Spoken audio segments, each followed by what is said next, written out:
Hey everyone, my name is James Lynch, and this is my stock report for UFC 310, talking about the biggest winners and losers from the event, and the thumbnail always gives it away, but my biggest stock riser on this card was Alexander Pantoja. What a finish that was in the main event over Kaya Sakura. Now look, I know people are not a big Pantoja fans, right? Like a lot of people are even upset that this title fight was on the card, but to get a finish like this over a guy in Kaya Sakura who had a lot of hype coming over from Rizin, a lot of people I saw picking Kai by knockout and thinking this is the guy that's going to, rejuvenate the division. I think this actually worked out better because you got Pantoja getting his first finish since 2022. He needed this, right? He's been fighting some good opposition. Steve Erceg, you got Brandon Royval, you've got Brandon Moreno. These are all good opponents and they're guys that are tough to take out. So to go out there, dominate the fight the way he did, I think this was a win-win for the UFC. And I know people are like, writing off Asakura, and we'll talk about him in a little bit later on the stock report. But I think, Pantoja was the biggest stock riser because now with him getting this successful title defense, I think he's like one or two more and he could probably move up if he wants to. So I think for him, the fact that now there's a possibility of him maybe moving up and getting another belt, I think definitely makes him the biggest stock riser on this card. Great performance, great way to end the pay-per-view. Alexander Pantoja is my biggest stock riser on this card. Okay. The next biggest stock riser on this card, I know there's going to be some people pushing back on this one, but I want you to think of this optically. I don't want you to think of what people were thinking going into this fight. But to me, it's Shavkat Rakhmonov. Now, look, did he have a close fight with Ian Gary? Absolutely. I did a whole video on this. You can find it here on the channel to get my full breakdown of this fight. But the reason Shavkat stock goes up a lot on this card is because he's getting the title shot. At the end of the day, he won the fight. It was close. He still won. He, got to give him credit too for surviving that fifth round choke from Ian Gary. A lot of other fighters, I think, would have tapped there. He gets the title shot. At the end of the day, that's all that matters. Optically, Shavkat is now fighting for a title, and he could potentially be the welterweight champion next year, assuming that fight happens. Well, it's going to happen next year. What am I talking about? But yeah, and listen, I think all things considered, Shavkat having the long layoff, going from like an opponent like Stephen Wonderboy Thompson to Ian Gary, and by the way, I think Ian Gary had a great performance. We'll talk about him a little bit later too. But listen, he got the title shot. His stock has to go up just by virtue of that. I've seen people saying, his stock drops. That's because he was fighting competition where he could go out there and finish them. I think Gary has proved a lot of people wrong and is a much better opponent than we thought. So I don't fault him for not finishing Ian Gary. I don't think that means his stock goes down. He beat a tough opponent. He also beat a guy who was undefeated in Ian Gary. You got to give him his props. At the end of the day, Shavkat's fighting for the title next. His stock goes up. He's my second biggest stock riser. And my third biggest stock riser on this card, this one was also debatable. It was between him and one other guy, but I'm going to go with him here, and that is Movsar Evloev. And again, I think this was a fight that going in, and the reason this fight was on the prelims, people thought this would be boring. This was a very good fight, very technical fight, enjoyable. I liked it. It was close, but I thought it was a great performance, and I'm really intrigued, and I'm sure it'll happen at some point. I'm really intrigued by a potential Movsar Evloev and Ilya Topuria fight. I think that style matchup would be awesome. But look, he just beat a former UFC champion. He gets the nod. He's got that really good style. He's already got a win over Diego Lopez. A lot of people are, and granted that was short notice, but still that's a win that has aged quite well. Optically, Evloev's right near the title. And listen, if something happens, let's say if, Volkanovski gets injured or something, or, they want to go and they book Lopez against someone else. I don't know. Like, there's a possibility of Evloev fighting for the title next. There is. I think there is. Never count out timing. Look at Dustin Poirier this past year. A lot of people didn't think he'd be fighting for a title at the beginning of last year, and he goes out and fights Islam a couple months later. So, his stock goes up just because, again, in the division, he is going to be ranked very high because of the fact that he just beat a former champion, Aljamain Sterling. Very good win for Movsar Evloev. That was awesome. Okay, this might be the most long honorable mentions I've ever had, but I'm going to have two fighters on the honorable mentions of stock risers that lost tonight. The first one is Alexander Volkov. I thought he won. A lot of people felt like he won. He may still get the Tom Aspinall fight. We've seen the UFC give opportunities to fighters that were, not given the benefit of the doubt by the judges. We saw, for example, Jose Aldo lose to Marlon Moraes and fight for a title after. We've seen, I'm sure there's other examples. I can't think of them right now, but Volkov, to me, his stock went up just because I thought he beat Gane. And even, let's say even on another planet where, we're analyzing the fight and you thought that Gane won, Volkov still did not perform like his billing of being plus 295. He looked great. So his stock just by that alone goes up. So yeah, got to give a shout out to Alexander Volkov. And then the other guy I mentioned there, Ian Gary, his stock went up too. Listen, say what you want about Ian Gary outside the cage.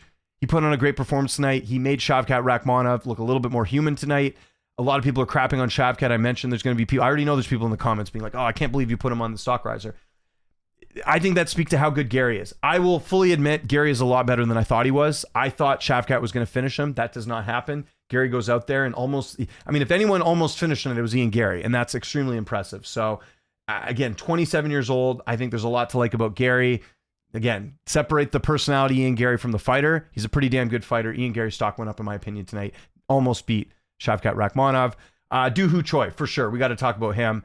I could have had him. That was the guy I was debating, was between him and Masari Voyev. The only reason I didn't put him up higher, because Doo Ho Choi had a better performance. I mean, I don't think Nate did anything in this fight. Doo Ho Choi dominated the entire fight. I mean, Doo Ho Choi looks like an exciting guy to watch now at 145. It's just the fact that his opponent, maybe not the greatest. I mean, Nate has never really been like a big threat at 145. And the odds were kind of close going in, right? Like I think Nate closes a slight favorite, but not much. So yeah, even though it was a dominant win, I don't know how much in the grand scheme of things it's going to help. If Doo Ho Choi does this to say I don't know, give me a ranked featherweight. If he does this to like Giga Chikadze or someone like Giga Chikadze, then yeah, I'd feel a little bit more better because at least he's ranked. Or maybe that's not even a good example. I'm just going to find a ranked fighter right now. I don't know why I'm blanking on the rankings at the moment, but even if you look at like for example, if he does this to say like a Lerone Murphy or Calvin Kattar, then yes, I would definitely have him on one of my highest stock risers. But Nate Landwehr, I love Nate, but he's not like a force to be reckoned with at 145. So Doo Ho Choi gets an honorable mention as opposed to an actual mention. The other two quickly, they both got finishes. Luque taking out Garimbo in the first round. Super impressive. A lot of people are picking against him. Luque's got to get an honorable mention. And Chiesa as well. I know Chiesa ended up closing as a favorite over Max Griffin, but the fact that he was the first fighter to ever submit Max Griffin, that has to get an honorable mention as well, as does Chase Hooper. A lot of good finishes on this card. That was great. Okay, let's get to our stock droppers on this card. Again, I think this might be a first. I can't remember if I've done this before. Ciryl Gane, biggest stock dropper. Now, listen, I have a little bit of sympathy. Long layoff coming into the fight. The last fight for him was way back in September of 2023, so more than a year off, and that's going to be tough on a guy who's 34. But it's just the game plan too. Like you're trying to grapple with Volkov. Like I don't know. Like let's say Gane did what everyone thought he was going to do. Go out. Maybe you win another decision against Volkov. You got the Tom Aspinall fight. Now that's in jeopardy. Like, yes, he did win, but a lot of people felt like he lost. And I think there's going to be people now going, like, anytime a fighter has a bad decision, fans automatically turn on them, even though it's not really his fault. Even though this guy walked out of the cage and knew himself that he did not have a good performance tonight, there's still going to be fans upset with him because that's just how fans are. So, yeah, not only did his stock drop in terms of, like, the fight itself, like even Dana White saying that he didn't win the fight, but also like he might not get the Aspinall fight now. I know people will say, oh, well, James, you said that, Shavkat stock rose and he's getting the title shot. Well, that's a guarantee. There's no guarantee that Gane's getting the Aspinall fight now with that fight. He might also be injured too, that we don't know when he's going to be able to come back. So they might want Aspinall. I have a theory they might want Aspinall for Vegas in March because they need a main event for that card. But yeah, Gane, biggest stock dropper, not a good performance. And yeah, it's as simple as that. Other big stock droppers, someone I mentioned already, Nate Landwehr. Nate just didn't do anything in this fight. It was unfortunate. It's his first stoppage loss since the Arosa fight, which was back in 2021. I don't know what happened. I think he just had an off night, but he did not look good, and he's 36. Like, he's not getting any younger. So Nate the Train, unfortunately, a stock dropper. And then how about Garimbo? That nice win streak he had. Everyone's been talking about him. He's got the photo with the belt, like good wishful thinking here. But he's now, that 4-fight win streak is in the rearview mirror after getting finished very quickly. Like, it's not even the fact that he lost, it's that he lost so quickly. Yes, you could argue, yes, he got caught and maybe that was the thing, but I don't know. I think Garimbo's being a little bit overhyped here, so we'll have to see how he rebounds from this. He's still 33, but yeah, it's a tough loss too. So Garimbo's another big stock dropper. Going to do 2 honorable mentions on the stock dropper side of things. First one's got to be Kaya Sakura. Not really his fault because, tough to have your UFC debut against a UFC champion, but this is a guy who came over from Risen, 31 years old. He was supposed to save the flyweight division, and instead he gets finished. So, yeah, he's got to be an honorable mention for sure. And then how about Brian Battle? Another guy who won tonight, but he misses weight by 4 pounds, has a really close fight, did not look like a minus 200 favorite. Some people even scoring the fight for Brown. I did think Battle edged it out, but you think of all the momentum that Battle had in that fight with Kevin Jousset, and then he comes into this fight and misses weight and barely wins. It's a tough look here. So Battle stock unfortunately goes down even though he won. So that's who I'm going with. So I want to know who you guys are picking for your 3 biggest stock risers and 3 biggest stock droppers. That's all I want. I don't need to hear your justification as to why you don't agree with my pick. I want to hear your solutions. It's better to just give a solution instead of criticizing. So give me your top three, bottom three, and we'll all be happy. How does that sound? Good? I know you can do it. I know you got it in you that you can do your top three and bottom three. Would love to hear your picks on that. Follow me on Twitter, TikTok, Instagram, @Lynch on Sports. My name is James Lynch. This is the Stock Report. Thanks so much for watching, and I'll see you next time.